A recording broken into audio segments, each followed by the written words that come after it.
Nah, balik lagi nih, musuh tuh tebal-tebal banget dan Lunox kita tahu emang bagus banget buat melawan hero-hero yang tebal karena damage outputnya tuh apalagi kalau ada di late game ya sakit banget. Kemarin kita lihat ada satu momen di mana backline-nya tuh total basang di one shot sama seorang Lunox gitu kan. Cooldown aja GG penetration.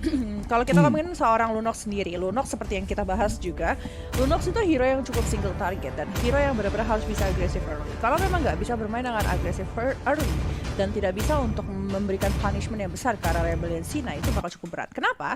Karena Rebellion Sina ini punya hero seperti seorang Lilia yang nge-clear wave-nya itu bakal jauh lebih cepat dibandingkan dengan seorang Lunox dengan Starlight Pulse-nya. Tapi kita segera masuk dalam Land of Dawn saja untuk melihat keseruannya seperti apa antara teman-teman dari Rebellion Sina dan juga Orc Circle Dewe yang kali ini akan bertanding di Best of One Series dari Dunia Games waktu Indonesia bermain, yang pastinya bakal seru banget karena early phase-nya bakal jadi krusial banget untuk teman-teman dari Orc Circle Dewe. Mereka nggak main early, mereka nggak bisa ngapa-ngapain. Jadi kita langsung saksikan saja ke dalam Land of Dawn. Ini dia, kita langsung saja masuk ke Land of Dawn. Masih bersama Choji, Bella, dan juga Arashi. Oke. balik lagi ya, pembahasan terhadap hero yang dimiliki sama Rebellion Sina. Ini 3 hero mereka tabrak early bakal kasih punishment berat banget buat teman-teman dari Orc Circle Dewe. Itu ya, ada Lunox. Lunox memang hero yang bagus banget untuk nge-counter pergerakan hero-hero tebel. Tapi apakah bakal worth it dengan adanya seorang Natalia yang bakal nyamperin setiap saat? Entah lagi dengan adanya seorang Lilia, dengan adanya Gloom dan juga Shockwave ya, lihat. Bahkan dari seorang Natalia gak akan ragu untuk masuk ke dalam purple buff yang dimiliki Orc Circle. Lunox-nya pun tuh udah tinggal 1 bar HP dan ini membuktikan bahwa memang mungkin dari pemikirannya teman-teman dari Orc Circle Dewe ini lebih ke arah bagaimana cara kita mengcounter 2 tank sekaligus dari Rebellion, makanya lebih memilih ke arah Lunox. Tapi sementara di lain sisi Esmeralda pun sudah sangat sekarat dan harus pulang terlebih dahulu. Sementara baik lagi tadi seperti Joji bilang bahwa Ziria Sigen yang menggunakan glue ini bisa banget dengan mudah sekali melakukan poking damage dengan range yang lumayan besar.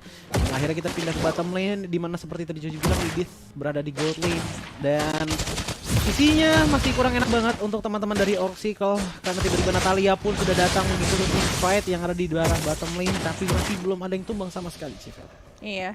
Kalau kita lihat juga dari seorang Edith kan memang tipikalnya emang agak tinggi, tapi kalau misalnya ngomongin masalah damage kan memang kalau misalnya udah menerima damage seperti yang Choji sempat bilang, itu reflection damage-nya bakal besar banget karena teman-teman dari Orc Circle Dewe. Tapi hati-hati juga karena ini ada hero yang harus gerak kuadran dari early. Sedangkan kalau kita lihat kali ini dari seorang Flame bakal coba untuk disamperin terlebih dahulu, bakal coba untuk di-engage tapi tidak ada pergerakan yang benar-benar signifikan karena memang mereka lagi mencoba untuk tarik ulur terlebih dahulu karena kayaknya ada siap untuk fight early juga. Iya, dan Edith pun sepertinya lagi kesusahan juga karena memang oke lah damage yang masuk lumayan banyak, tapi ingat belum ada power spike-nya itu dari ultimate-nya karena masih level 2 juga, masih mid level juga. Sementara dari mid lane kita bisa melihat bahwa dari Stain pun lagi dicicil-cicil perlahan demi perlahan, backshot pun dinyalakan tapi masih bisa lari ke daerah belakang dengan adanya flicker dan langsung dibalas saja dengan Yuzun City. Yuzun pun memberikan damage yang lumayan besar. Akhirnya first blood pun dikeluarkan oleh teman-teman Rebellion Sina menghilangkan jungler dari Orc Circle Dewe. Iya. Satu movement yang bagus banget dan emang Traceless yang digunakan sama Sorin ini benar-benar satu pergerakan yang cepet banget untuk melakukan apa-apa juga sih. Shocker kali ini bakal dapat informasi kalau mereka akan mendapatkan turtle tanpa adanya balasan dari Orc Circle Dewe. Oke, tapi gimana nih Arashi? Dari early kayak gini lebih oke mana nih Arashi? Kayaknya sejauh ini Rebellion masih lebih oke sih. Tambah lagi karena mereka tuh menurut gua ini pick mereka ya ada itu di bawah, ada dibantu oleh Natalia tuh sebenarnya agak aneh. Tapi di sini kita lagi ngomongin gitu tahu-tahu ya ada inisiasi ke arah Minotaur dan Minotaur pun dihilangkan di tangan seorang Lunox. Di lain sisi YG pun masih mencari positioning, masih bersembunyi dalam bush. Masih belum tahu mencoba untuk mengambil daerah mana karena ya 2 lawan 1 damage-nya tapi lumayan besar sekali jatuh kepada tangan Minotaur.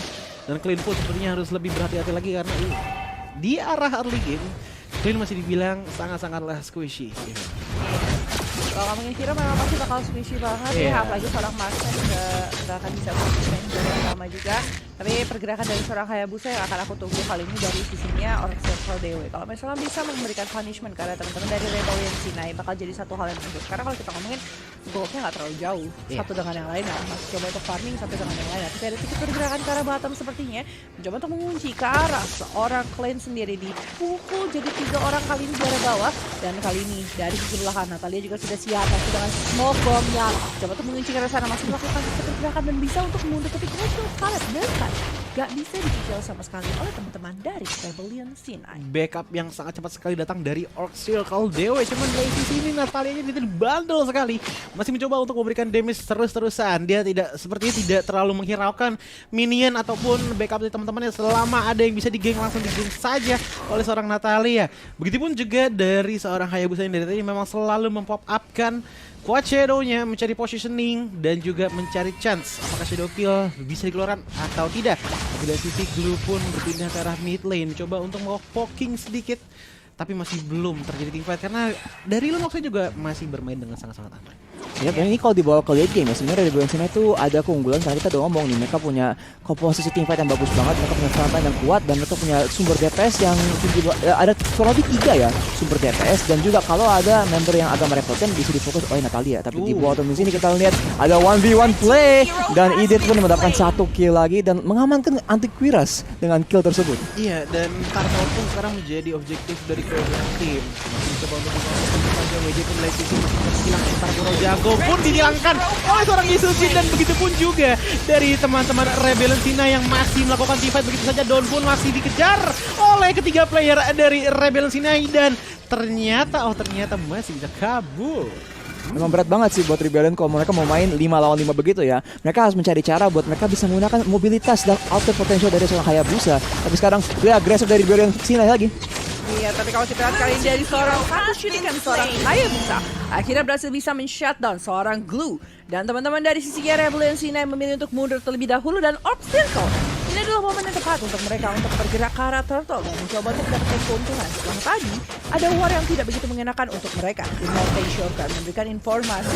Teman dan sisi pemain juga kali ini seorang Yi Sansin tidak ingin terlalu berfokus untuk mendapatkan pemain-pemain dari Orc Circle. Tapi dari Immortal ini juga kira-kira Yi akan bisa untuk mempertahankan dirinya atau versi 3. Apa yang bakal terjadi? Shadow Kill bahkan. Tapi kedatangan dari seorang Lian cukup terlambat walaupun memberikan satu belum dan juga shockwave. Tapi seorang Natalia datang langsung menggunakan satu damage yang cukup besar kali dari seorang Natalia sendiri dan menukarkan 1 untuk 1.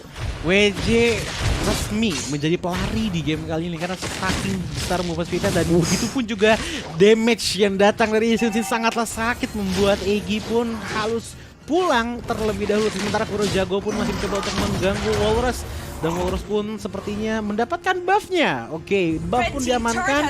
Tarot di arah bottom lane pun juga sudah dihancurkan. Sedikit demi sedikit Orc Circle sepertinya tercicil oleh Rebellion C9. Sementara dari sisi Kuro Jago pun masih belum mau mundur. Dengan 1 bar HP yang tersisa langsung dibantu lagi oleh seorang Lunox. Black Push pun dinyalakan dan masih bisa menghindari damage yang lumayan besar datang dari seorang Lunox. Saya gitu kali ya, mungkin Minotaur itu hero yang seperti aku bilang gitu, Minotaur itu hero yang tidak terlalu tebal, dan tapi dia butuh range yang cukup cepat. Lalu teman-teman dari Rebellion C9, karena teman-teman dari Rebellion C9 punya hero yang range yang cukup banyak juga. Dia, Hisansin, Edith juga bisa jadi range gitu kan, yang bisa ketika dia maju, misalnya Minotaur maju, ada smoke bomb dari seorang Natalia. How to survive that one gitu. Kayak ini jadi salah satu complicated momen dari Circle Dewe, tapi ini sudah siap kali ini. Kedua bakal terjadi satu shuriken yang dikeluarkan tapi Natalia mau lari kemana kayak dari seorang Hayabusa, tapi lihat sebelah sana seorang Minotaur pun membuka movementnya, tapi damage dari seorang Lunox langsung dikeluarkan dengan Brilliance of Order dan juga Cosmic Vision. Tapi Walrus masih mencoba untuk bertahan. Tracer sekarang samping kali ada backup dari seorang Lilia, buka lagi dengan ada Bloom dan juga dari Shockwave ya, tapi ada Black Cheese ke belakang. Coba untuk menjalankan diri, tapi dari seorang Esmeralda langsung mengkomit karena seorang Edith kali ini dan berhasil di-shatter. Kuro Jago kayaknya bakal disiksa terus sama Neneng Lilia. Wow, pergerakan dari Dawn yang benar-benar akurat dengan ada flicker membantu ya untuk mendapatkan Edith. Dan walhasil top lane pun masih utuh. Sementara kalau kita lihat dari Orcito, dia masih belum bisa mendapatkan tarung sama sekali, tapi pergerakannya sudah mulai terbentuk. Teamfight-nya sudah mulai rapi, sudah mulai menyambung menjadi satu. Jadi sekarang tinggal masalah momentum aja, karena balik lagi dari mata Ninja Suji melihat sepertinya memang seperti tadi kata Civella bahwa Minotaur adalah salah satu hero kunci juga untuk Orc Circle Dewe untuk bisa menginisiasikan war ataupun team fight dengan aman. Dan problemnya adalah dari seorang Natalia yang dimana dari permainannya masih selalu off di arah depan, coba untuk mendapatkan semua kesempatan yang bisa diberikan, dan dibantu oleh dari Sten juga, begitupun juga dari Hasbrid yang menggunakan Edith, dan dari Minotaur pun berhasil ditumbangkan. Lord terbuka dengan sangat-sangat lebar untuk teman-teman dari Rebellion C9. What happened, Naraj? Kayak tadi mereka tuh kayak mengejar dan mereka mau coba cari pick off ke Rebellion Sinai karena emang mereka kalau bisa dapat pick off mereka bisa mengkontes Lord yang berikutnya seperti yang dilakukan oleh Rebellion Sinai sekarang. Tapi sayangnya mereka pas lagi ngumpul-ngumpul mereka ngumpul bareng-bareng di hutan Tauto, ada burst area of effect dari Lilia dan mereka terpaksa harus mundur.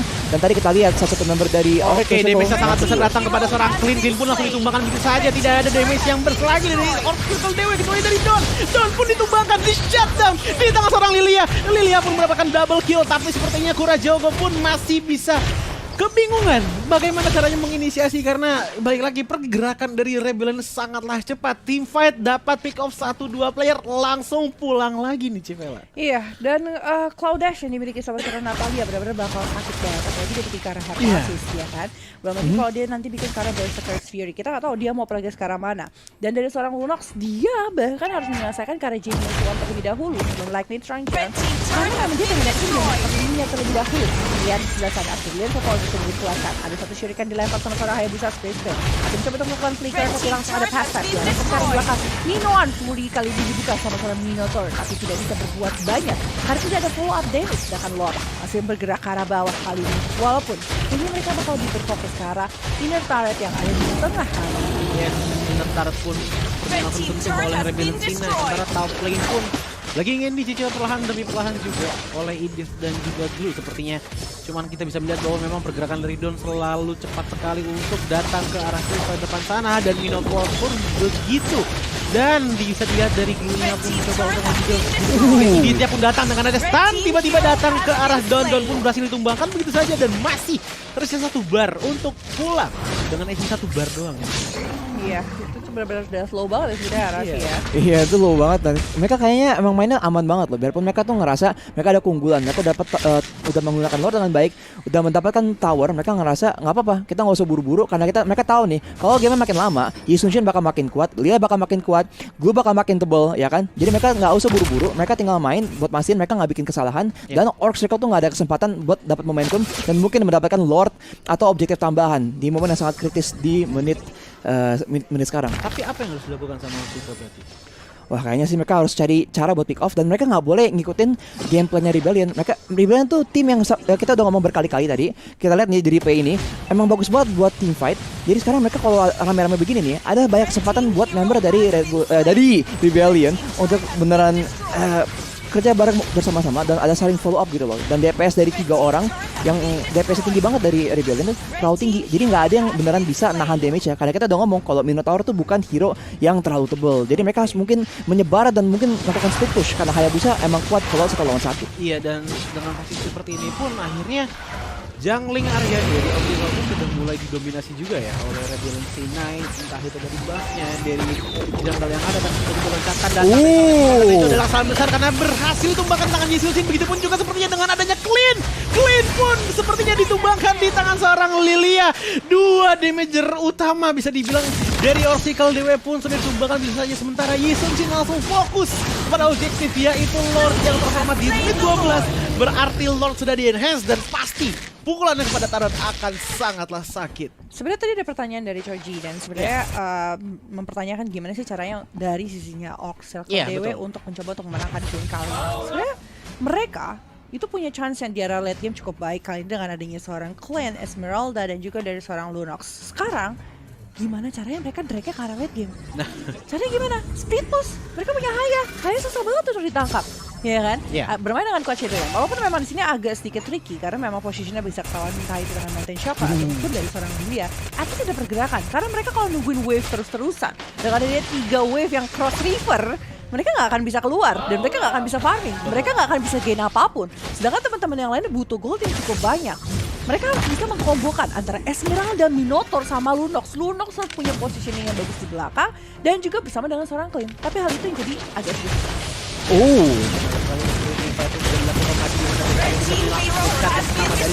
Rebellion Sinai begitu juga dari Kurajogo yang langsung diputuskan juga dari rantai HP-nya dan masih nggak bisa sama sekali ditahan damage yang datang dari teman-teman Rebellion Sinai dan pada akhirnya Blizzard pun diterima damage yang sangat besar oleh Oracle dan pada akhirnya Rebellion Sinai yang memenangkan game kali ini.